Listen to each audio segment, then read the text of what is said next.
$26 billion locked. BlackRock just capped withdrawals on one of the largest private credit funds in the world, and $5 billion in tokenized private credit is sitting inside DeFi lending protocols right now. If those underlying loans crack, that contagion goes on chain. But at the same time, Ripple just locked in Japan, Archax helped Lloyd's Bank make history on a public blockchain, and tokenization is accelerating faster than ever.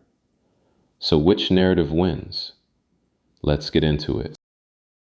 Okay, so let's start with the growth side.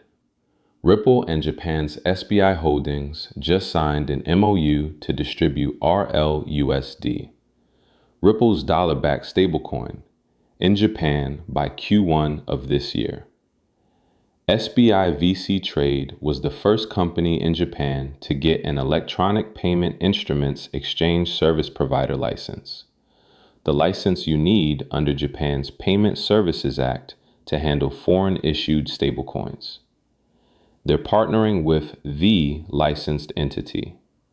Japan amended that act in 2023, creating electronic payment instruments as a new category.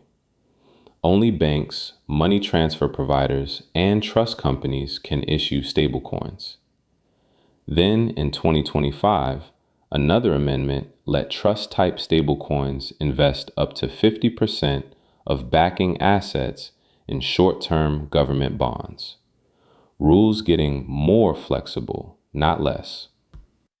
And this doesn't exist in a vacuum. RLUSD hit 1.5 billion in market cap by February, up from 750 million in September. That's a doubling in 5 months.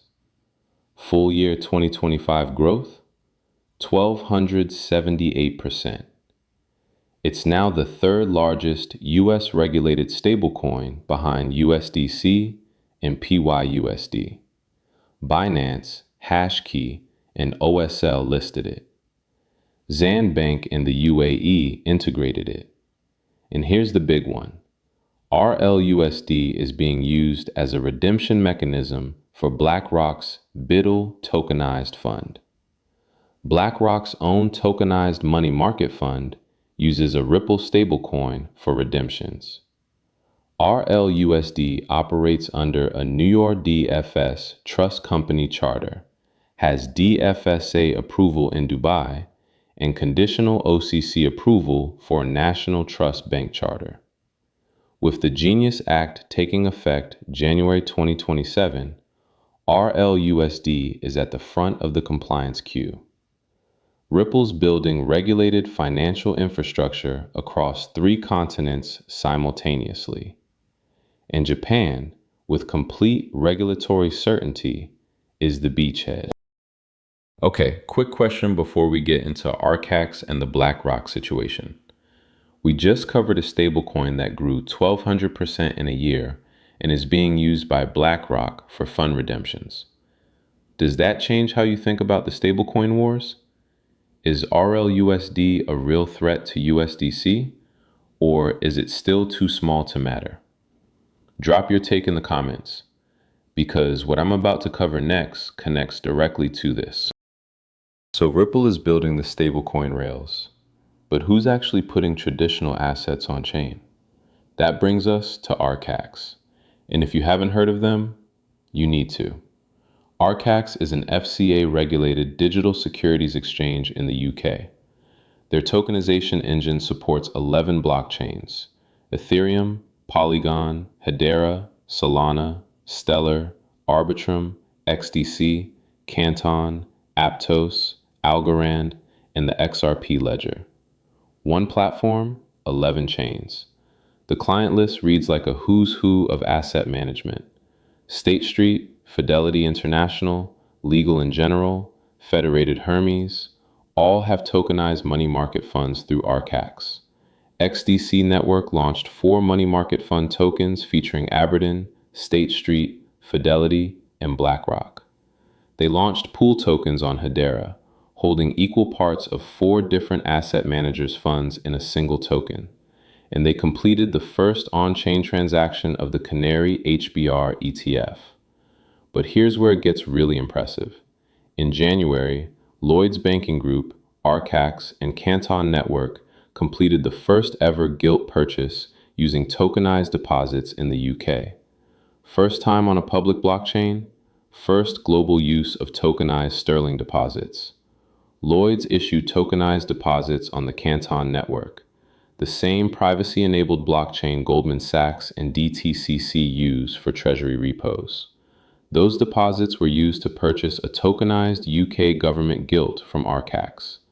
Lloyd's even operated their own validator node, and the tokenized deposits continue to earn interest and remain protected by the Financial Services Compensation Scheme.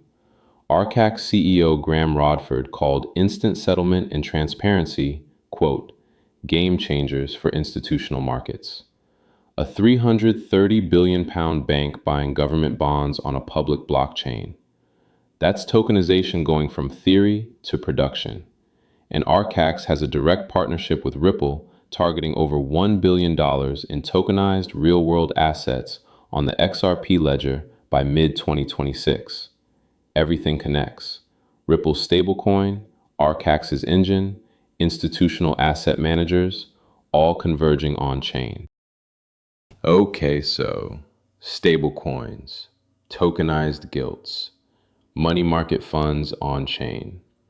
Sounds like the future of finance. Except there's a problem, and it showed up today. BlackRock's $26 billion HPS corporate lending fund just capped repurchases at 5%. Shareholders wanted 9.3% back, roughly $1.8 billion. They're getting $620 million. The rest, delayed. And BlackRock isn't alone. Blue Owl permanently closed redemptions on its $1.6 billion OBDC2 fund after a 200% surge in withdrawal requests. They sold $1.4 billion in assets just to return some capital. Blue Owl also has $48 million in exposure to Century Capital, a collapsed UK property lender. BlackRock stock dropped 6.7%. Apollo, Ares, KKR all down 4 to 6. Amina Bank's derivatives head said, quote, a disorderly unwind here would represent a significant second-order shock that current pricing does not reflect, end quote. The $3.5 trillion private credit market is entering its most challenging environment since '08. And here's where it hits crypto directly. The on-chain private credit market sits at just under $5 billion.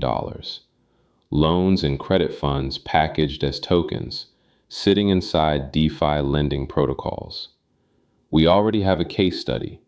Auto parts supplier First Brands Group went bankrupt.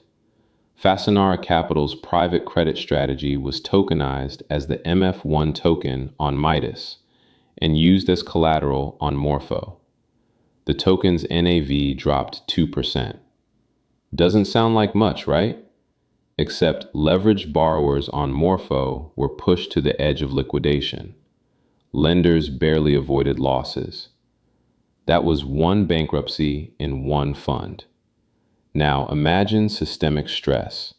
BlackRock gating, Blue Owl shutting down, Jamie Dimon calling private credit borrowers cockroaches, Moody's warning that deepening ties between private credit and traditional finance could heighten contagion.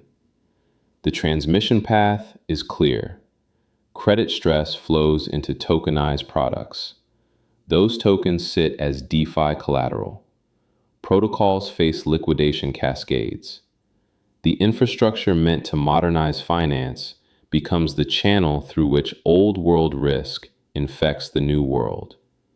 Tokenization is incredible technology, but tokenizing garbage doesn't make it gold. It just makes the garbage move faster. So here's the tension. Ripple and SBI launching a regulated stablecoin into the world's most compliant market. Archax, tokenizing funds from BlackRock, Fidelity, and State Street across 11 chains. Lloyd's buying government bonds on a public blockchain. Real infrastructure, real money. But the asset class being tokenized most aggressively, private credit, is cracking in real time. BlackRock gating, Blue Owl shutting down, 5 billion in tokenized credit sitting inside DeFi protocols that weren't built for traditional credit risk.